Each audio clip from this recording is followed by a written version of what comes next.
So Stephen is not just an Angular fanboy, he's actually the main developer advocate for, the developer advocate lead for Angular at Google, which is one of the biggest users of Angular. So it's not like somebody just, ooh, Angular is great. He really knows everything that is there to know about Angular. And if you have any problems with it, he fixes it for free, in his free time for you. I give his telephone number later. Thank you. Good luck. And free licenses for everyone today.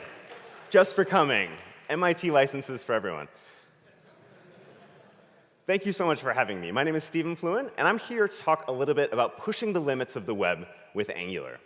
So before we get started, I want to give a little bit of background on myself. I'm a developer advocate on the Angular team. I lead our developer relations. And I really have two parts of my job, two parts of my mission.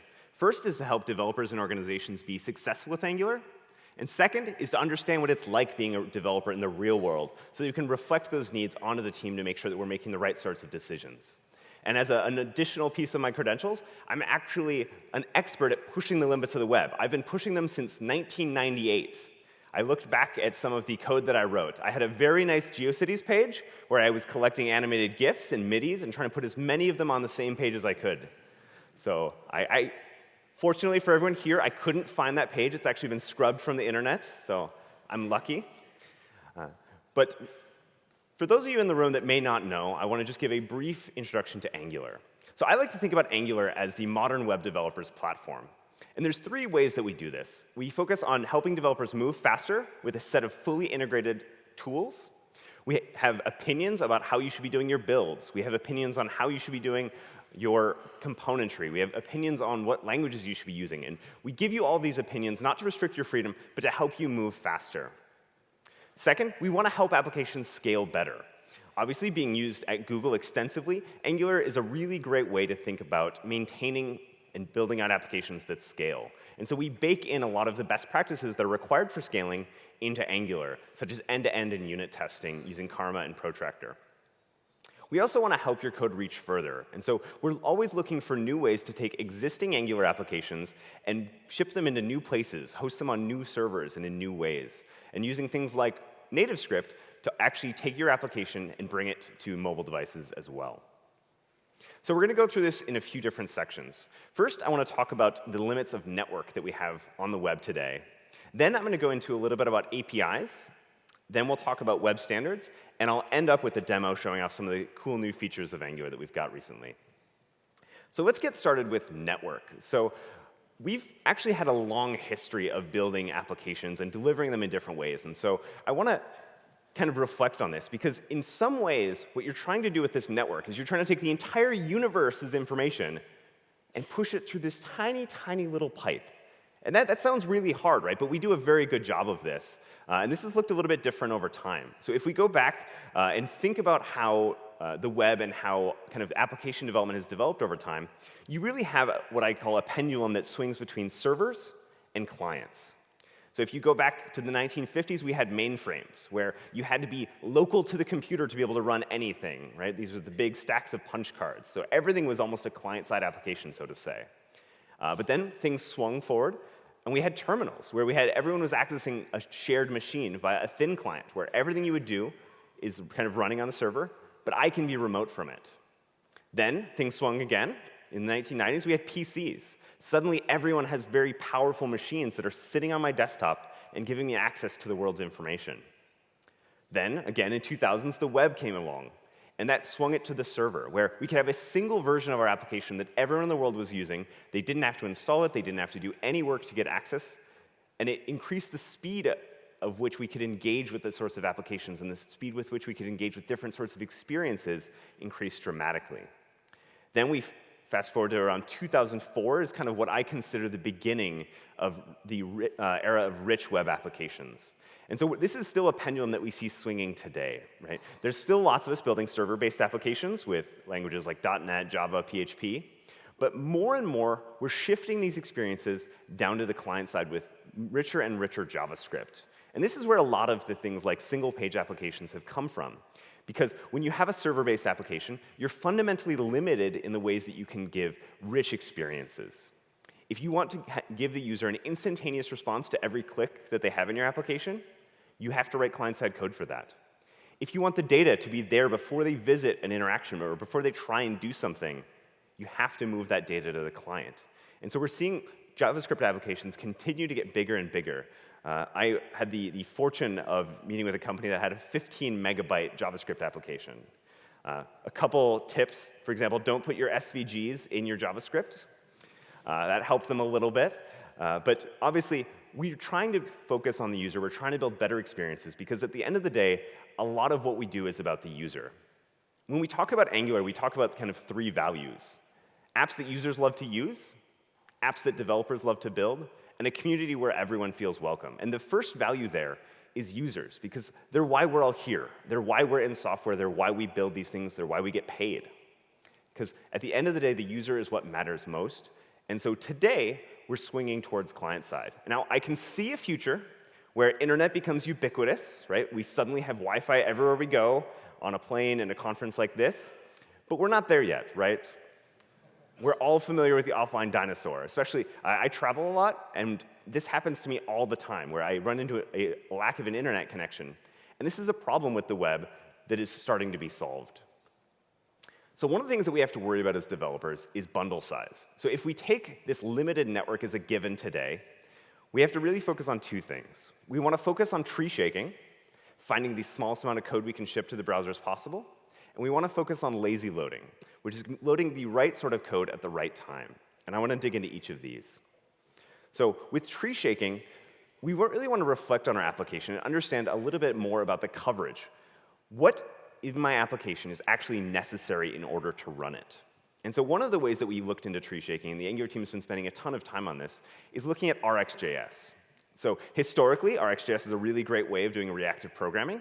And there was this nice import rxjs, which gave me all of the features I could ever need from rxjs. I had observables, I had all the operators, I had all the tools at my disposal. But this wasn't the best idea, right? This actually, if you tried to ship all of rxjs to your browser, you're going to end up having a little bit of a bad time. And so we came up with kind of newer, better ways of doing this. So I don't know, has everyone seen this syntax? Import rxjs/add/operator/map. This was an attempt to split up rxjs so that you could take a simpler, smaller bundle, ship that to the browser, including only the features you need. But unfortunately, this sort of syntax has a lot of what we call side effects. So when I run that import rxjs/add/operators/map, it actually modifies the prototype of observable. And what this means is that if I use that same prototype in another part of my application, it's also modified. This means that we can't figure out as part of my app which operators I'm using where, and so we can't tree shake it out of the right chunks, right? All of your operators end up becoming globally added into your bundle. So this was not great either, because again, while we're shipping less of rxjs, we're still shipping it in the wrong places because we can't tree shake it effectively. And it also breaks a lot of developer expectations because sometimes I'll see a side effect or I'll see a method available even if I didn't import it in the right file. So we, in rxjs 5.5, and now really leaning in on this in 6, we helped the rxjs team by introducing a new syntax. So now you can import an operator from rxjs/operators, and then you can pipe all of those operators together. And what's really nice about this is because this is just kind of standard pure JavaScript, the tree shakers and the bundling tools know how to include the right operators in the right places to ensure that even if you have a really complex application with 30 or 40 different chunks, we include only the operators you need, and we can do really complex bundle math in the right way. We also want to talk about Ivy. And so Ivy is a project that we've been working on the Angular team to try and change the way that we do the rendering pipeline within Angular. And so this is not available today. This is something that we're working on for the future. I'm not going to make any promises about when it's going to be available either. It's one of the top questions I get. But I want to just reflect on this a little bit. So right now, if in the Angular kind of rendering pipeline, what happens is you have the Angular renderer, and that has all the different features you need to render an Angular application, everything from pipes to dependency injection, all those other features. And what happens is as the Angular core that has the renderer, it's going to pull in your application code. It's going to say, hey, this interpreted code, does it have what I need to run? What should I be doing at this stage? And so the problem here is that we need all of Angular, even if your code isn't using it. And so one of the biggest goals of Ivy is actually inverting that relationship a little bit. And so the idea is that by changing from an interpreted and then rendered version of the rendering pipeline, we now are just going to render out, as part of the compiler, instructions. And so your code, your templates, your declarative templates, are going to become instructions that are being run in the browser. And those instructions are what are going to pull in the various features of Angular. And so this kind of subtle shift in the mental model means that anything that you don't use in your Angular application, we don't have to include. And so we've shown a few times on different stages that we have Hello World around 2.7 KB. And so while that's a really early result, and I'm really excited to see as Ivy continues to develop, we're fairly confident that that size is not going to increase over time. We know it's not going to increase over time because without adding more features to our Hello World application, it doesn't matter what else we add to the renderer. It doesn't matter what else we add to the compiler. The instructions that are generated are still going to be the same, and the Angular code that it pulls in is still going to be the same. So we talked about tree shaking, but a lot of developers are still getting into and getting familiar with the idea of lazy loading, which is only load the code when you need it, right? An ideal, perfect application would run 100% of the code that's loaded on first load, and then as soon as a user interacts, it would load additional code that it needs to run. Now, obviously, we can't get all the way there, but in Angular, we try and make it really easy to add lazy loading to your application. So if you're using the Angular router, this code should look very familiar. We've got a set of routes. We've got a home component, an about component, and an admin component. And each of these probably have many, many components behind them, other things that they're pulling in, other things that they're adding to the component hierarchy. And it's really easy to adopt lazy loading due to the way that we've built our tooling and due to the way that we're using Webpack under the hood with our CLI. If you switch each of these synchronous component references into a string reference into a module, each of these modules are now going to be lazy loaded. So now, instead of generating a single bundle for my entire application, I'm going to get out a bundle for my home module. I'm going to get out a bundle for my about module, and I'm going to get a bundle for my admin module. And this is important, especially when you think about the impact that Ivy is going to have, because maybe I want to use different parts of Angular in different parts of my application. Maybe I've got a lot of different pipes that I need to use as part of my administration interface where I have richer, more engaging interactions, where users are spending more time on the site. Once we have something like Ivy, where we're only pulling the instructions in the place where you're using them, we can split out and lazy load those Angular features at the right time. And so if anyone is not taking advantage of lazy loading, I really do see this as a really advanced web strategy that the Angular team has made ridiculously easy. But we still have a problem. Many of our applications look like this, where you've got an indexed HTML file, it points to an app.css, which is going to pull in another font, and that's going to pull in another font file, and you've got this kind of hierarchy where each of these things cascades. And for the browser to process this tree, it has to follow a process here. First, it's going to load the specified file, then it's going to parse and try and understand what's in that file, and then it has to go generate a list of reference files and go and load those over the network. And so because this repeats over and over and over, we end up seeing a bunch of different round trips, even to load very simple applications. But the good news is the web is getting better, and HTTP 2 is really the sort of technology that's going to solve this for us. So a huge thank you to HTTP 2. You can remove the connection overhead, because what happens is HTTP 2 allows pipelining. So instead of having to make a TCP connection for every single file I'm going to download, we're going to reuse the same connection, which saves all of that overhead and ensures that we're already talking to the server. And it also can eliminate the round-trip multipliers using something called server push. And so using something like Firebase, it's really, really easy to make an Angular application where as soon as the user requests the index.html file, they don't just get the index.html file. They're going to get all of the files needed for that initial load. So if you're modifying a Firebase.json file, you can basically just say, here are the headers I need. And then you can reference each of your files and tell the browser to preload them. And as soon as the user visits your website, the server is going to push that down into the browser. The browser is going to load all those files. And whenever your application needs that file, it's already going to be there. It's already going to be in the cache and accessible, completely eliminating another round trip from the network. And this is a huge deal. We see a lot of applications that load in 4 or 5 seconds relatively fast. Doing things like HTTP 2 and server push can cut another second or two off of that load time. So next, I want to talk a little bit about APIs. And so APIs are, the way I'm using it, is the tools that we use to build applications. And so the tools historically in the browser have been somewhat limited. But this is something that gets better every day. And I'm very excited about the advances that the browser manufacturers have been making together. So the first one I want to talk about is progressive web applications. So there's now a better way to build applications, right? Historically, if we look back to that server-based model, we had to run all of our code on the server. But now we're moving it to the client. And there's a new technology called Service Worker that you've heard probably a lot about at WeAreDevs here. And Service Workers are kind of amazing because they allow you to intercept all of the HTTP traffic from the browser and then choose how you want to respond to it. That's such a magical thing because not only can you build faster applications and more performant and reliable applications, but you can use the web to build applications that work entirely offline. Service Workers also give a couple other superpowers like HTTP2 push, or excuse me, server push, notification push, that are really great in terms of building the engagement with the web. I also want to talk about the component dev kit. And so Angular Material is part of our team that builds a component library that takes Google's material design philosophy and manifests it as a set of components. But what we've done is, as we've been building out this set of components, we've solved a lot of common problems. So accessibility is really important for Google, and it's really important for a lot of developers. And so we've been baking in a lot of the best practices as we conquer some of these challenges into what we call the CDK, or the component dev kit. And so the component dev kit is a set of tools and a set of APIs that solve a lot of common problems. And I mentioned accessibility, but one of the other common problems that we see is with overlays. And so whenever you want to show something on top of the rest of your page, this is actually a very weird thing when it comes to how the web does rendering and how browsers do rendering, because you have two concepts at play. On one end of the spectrum, you want to build an application where the overlay is as close as possible to the code that's invoking it and managing it. But from a DOM perspective and from a CSS perspective, that doesn't actually work.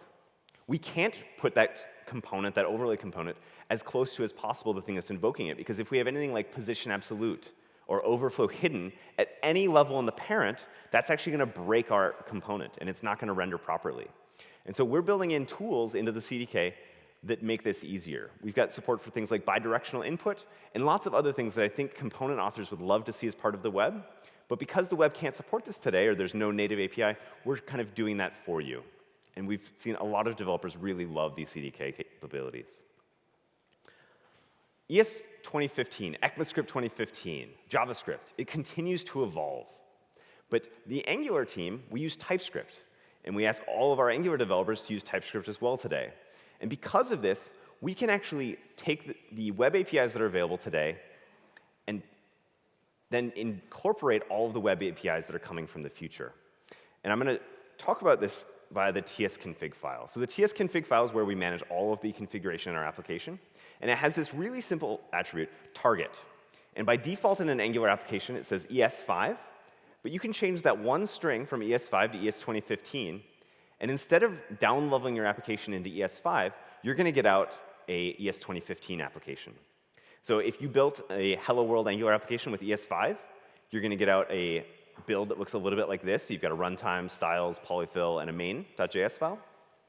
But if you look at that main.js file, that's where a lot of the size is, right? 155 KB, minified but not compressed.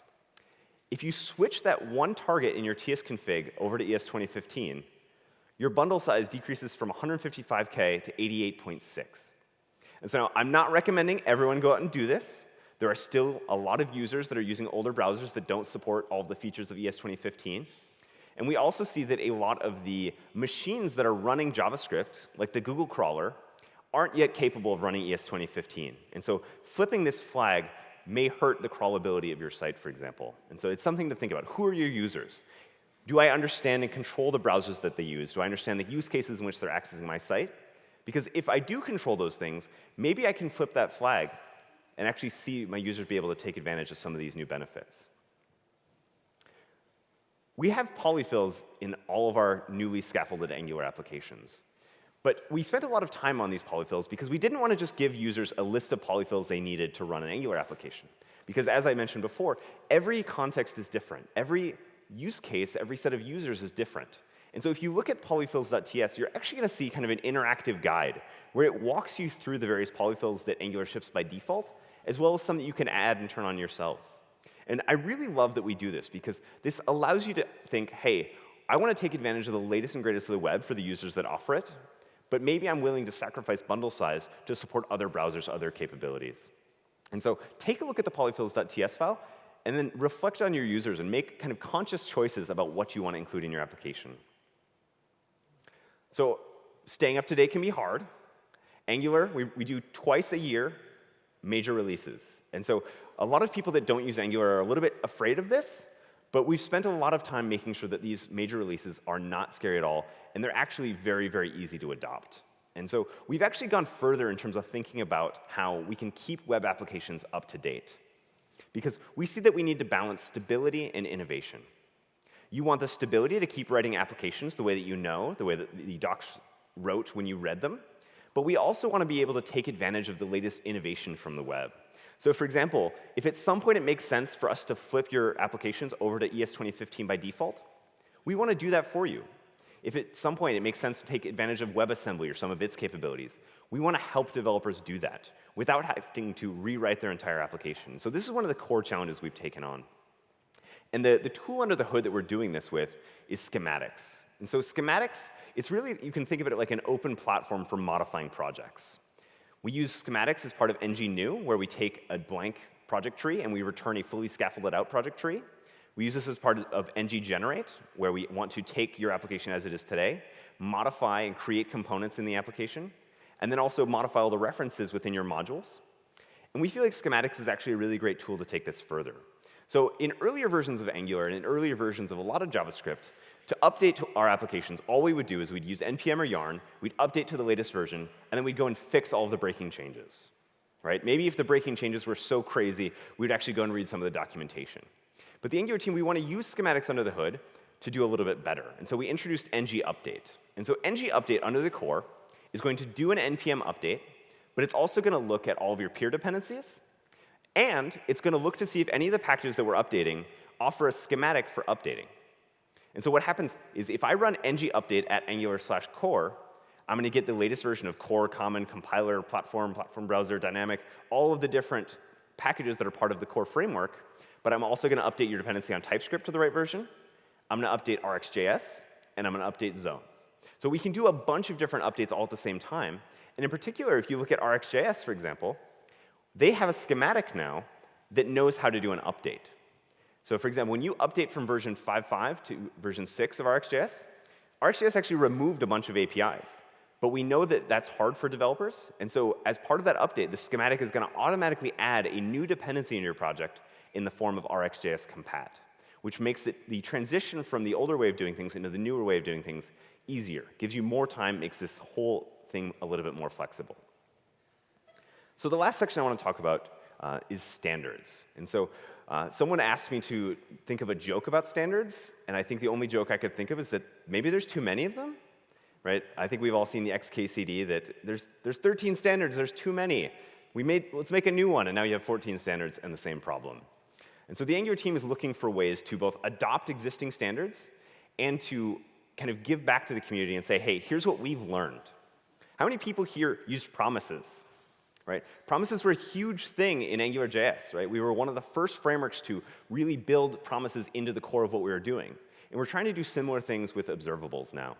And so we've actually submitted a proposal to include observables as part of the DOM spec, so that you could have things like events coming from your browser as an observable, as a stream of events that are easier to listen to, easier to cancel, all those sorts of things. And so the Angular team is always looking for ways that we can kind of give back some of the things we've learned, some of the best practices, to the community. But we're also looking to adopt best practices. And so one of the initiatives that we have is called Angular Elements.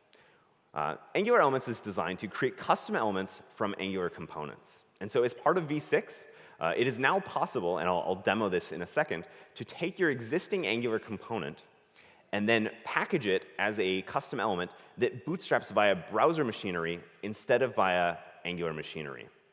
And this is really nice because custom elements are a really exciting thing for the future. Right? They're a way for us to use browser machinery to have a common idea of what a component is and how that these things can nest, right? Angular has long supported the idea of custom elements. And for example, because we treat everything in your application like a DOM element, you can take any custom element built in any tool set and include that into an Angular application. And we want to kind of reverse that around. We want to make it easy for you to take any Angular element or any Angular component and ship that as a custom element. All right. So with your permission, I'm now going to dive into a demo. And so we're going to go through a few steps here. So I'm going to start with the CLI application. I'm going to then switch my application over to ES 2015.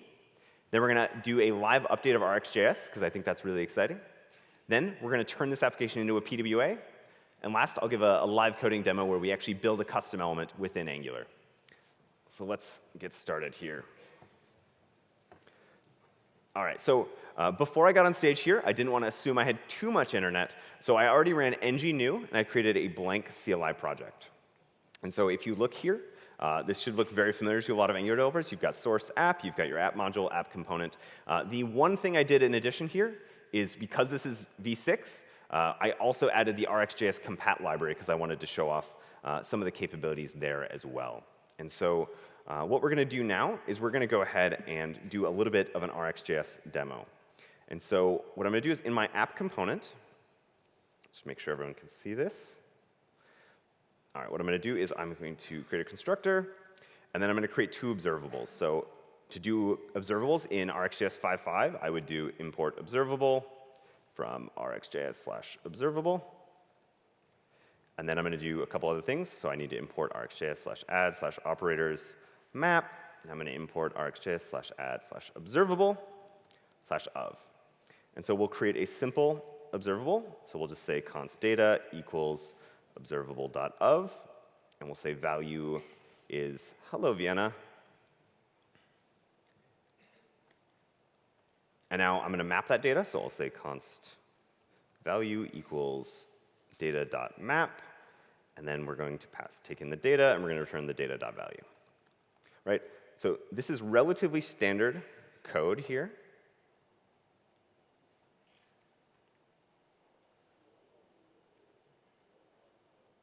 All right, well, hopefully that should be good. I've got variable name conflicts, but we should be fine here. So what I'm going to do now is I'm going to go ahead and use a set of tools that use tslint under the hood here. So let's just switch over to the console. Make this really big for everyone. And I'm going to run a single command. I'm going to run rxjs 5 to 6 migrate. And then I'm going to point it at my tsconfig. So it should be source tsconfig.app.json. And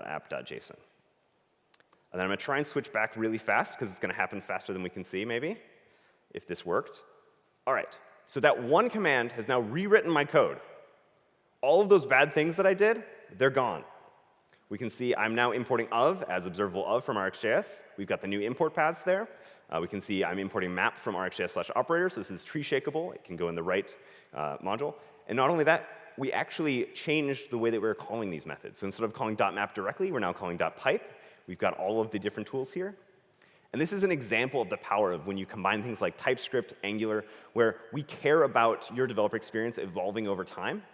I think this is absolutely magical. So a huge thank you to the developers that contributed to this set of capabilities. Yeah.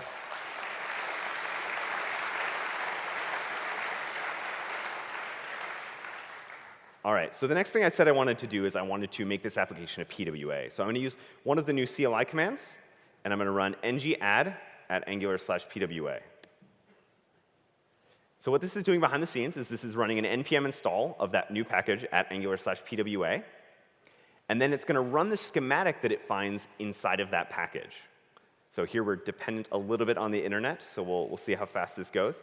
But under the hood, what's going to happen is it's going to create an application manifest for me.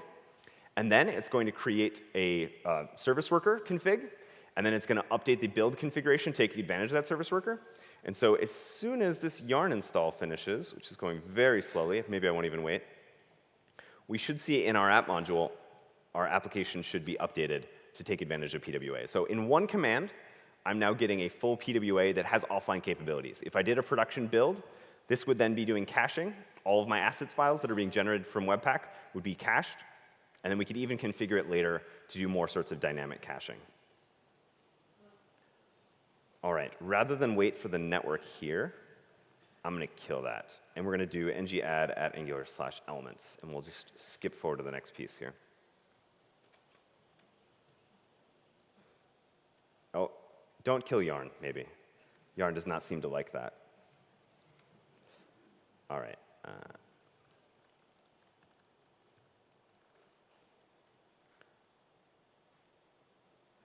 What does everyone do when yarn or npm fails? rm-rf your node modules folder? Is that still the common practice?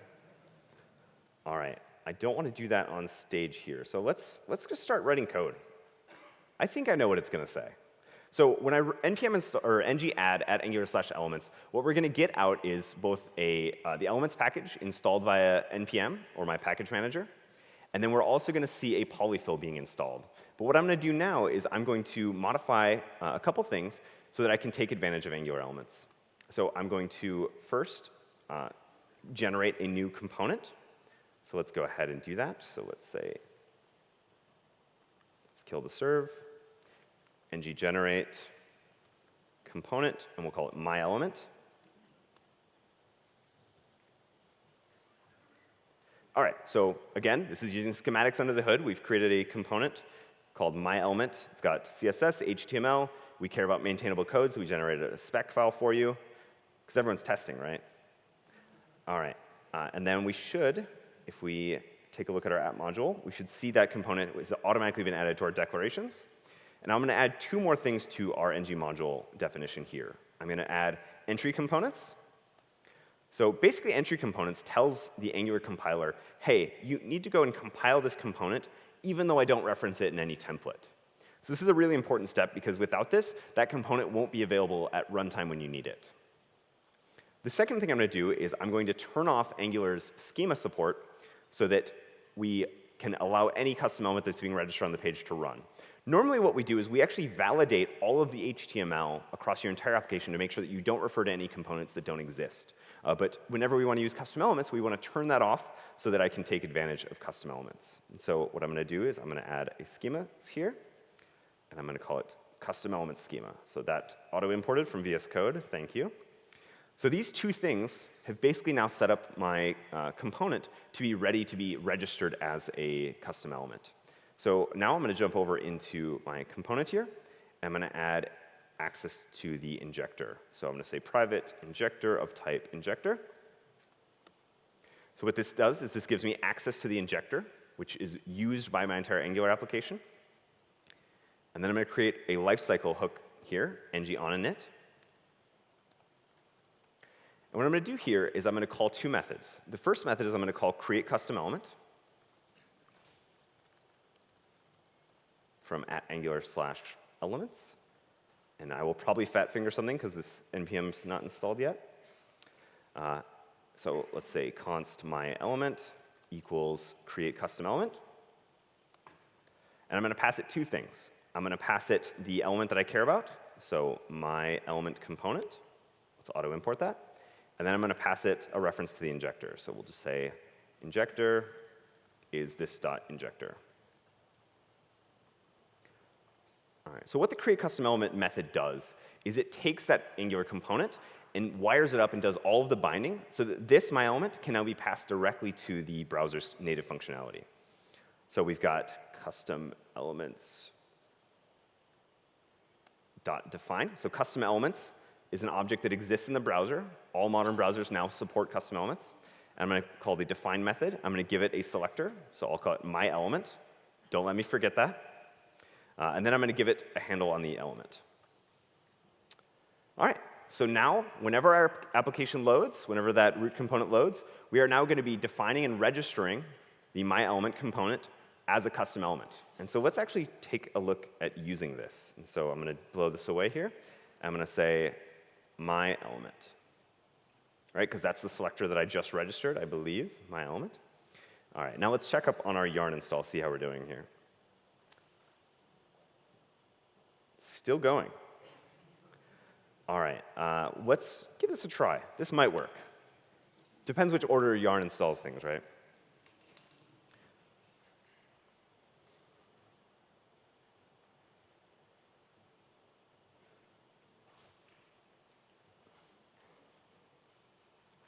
Give that one more try. I'm about to switch Wi-Fi networks.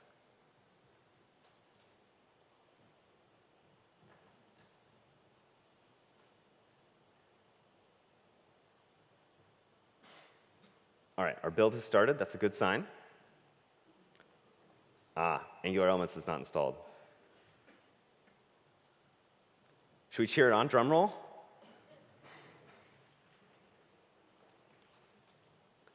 Almost. Oh, oh, hooray! Now just the rest of the steps, right?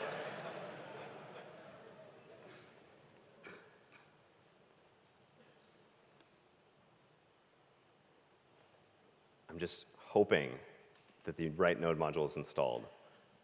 Not yet.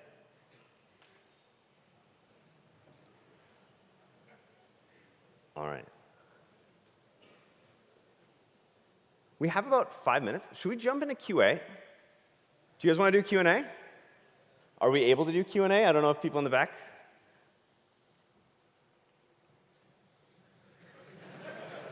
No one's back there. It's just me up here.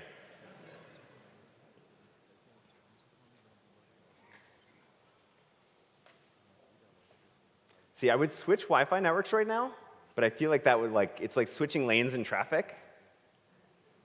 You're always in the slow lane, right?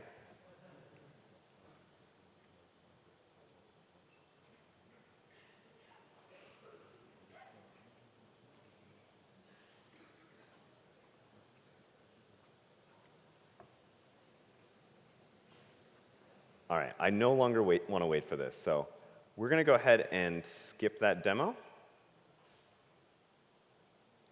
And I'll jump back to one of the other things that I wanted to show. So you remember I talked about how you can save something like 50 plus KB of your file size if you don't care about search crawlability, older browsers, those sorts of things. So what I'm going to do is I'm going to pull up my tsconfig file, and I'm going to change ES5 to ES2015. I just saved 50 KB. Hooray!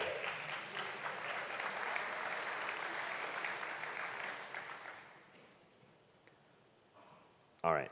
So I'm not going to let this go. So I'll just do a quick couple notes on wrapping up. So obviously, as developers, we face a lot of challenges with interacting with things like the network, trying to make the smallest applications as possible, while still delivering the richest experience we can. We also deal with this problem of APIs, where we need new APIs, and they're not always available. And so hopefully, a lot of the work that the Angular team is doing to give you the APIs of the future, and the work that the Typescript team is doing, frankly, to give us some of the new APIs that are coming from the web before they're available in our browsers. That's such a really exciting thing, and I think that has a really big impact. And lastly, the Angular team is really focused on making sure that we can find and adopt some of the best practices and the standards out there, but then also contributing back to that very, very rich ecosystem. So thank you so much for having me. The slides are up.